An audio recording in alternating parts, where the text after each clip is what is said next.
केंद्रीय मंत्री शिवराज सिंह चौहान ने अपने लिए एक नियम बनाया। दिल्ली के पूसा परिसर से एक सकारात्मक और प्रेरणादायक संदेश सामने आया है। केंद्रीय कृषि मंत्री शिवराज सिंह चौहान ने अपने स्वागत को लेकर एक अनोखा और पर्यावरण के प्रति जिम्मेदार फैसला लिया। उन्होंने साफ शब्दों में कहा, अब उनके स्वागत में न तो फूलों की माला ली जाएगी और न ही कोई स्मृति चिन्ह स्वीकार किया जाएगा। अपने संबोधन में उन्होंने कहा, अक्सर लोग प्रेम और सम्मान के भाव से माला और स्मृति चिन्ह लेकर आते हैं, लेकिन कई बार ये परंपरा औपचारिकता बन जाती है। उन्होंने बड़ी सहजता से कहा, कई बार व्यक्ति को यह भ्रम हो जाता है कि उसका सम्मान हो रहा है, जबकि वास्तव में वो सम्मान पद का होता है। पद बदलते ही सम्मान भी बदल जाता है। इसलिए उन्होंने तय किया कि वे दिखावे की परंपराओं से दूर रहेंगे। और मैं व्यक्तिगत रूप से यह तय कर रहा हूं, आज से संदेश दूंगा मैं सबको, मैं जहां जाऊं तो फूल माला आती है, स्मृति चिन्ह आते हैं।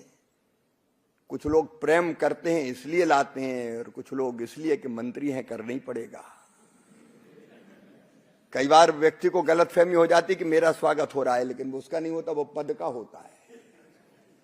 और जब पद पे नहीं रहता तो फिर कोई पूछने वाला ही नहीं मिलता। लेकिन कई बार हम गलतफहमी में।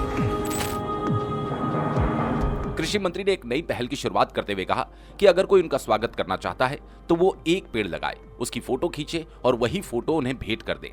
यही उनके लिए सबसे बड़ा सम्मान होगा। उन्होंने कहा, एक स्मृति चिन्ह की कीमत कम से कम 500 रुपए होती है और इतने पैसों में 5 पौधे लगाए जा सकते हैं। जब पर्यावरण संरक्षण की जरूरत है तब औपचारिक उपहारों पर खर्च करने से बेहतर है धरती को हरा भरा बनाया जाए।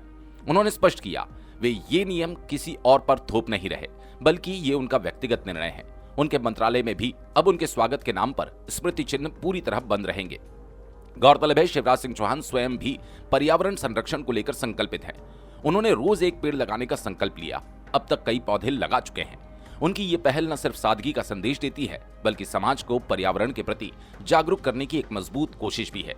अब स्वागत की नई पहचान होगी एक पौधा, एक फोटो और हरियाली का संकल्प।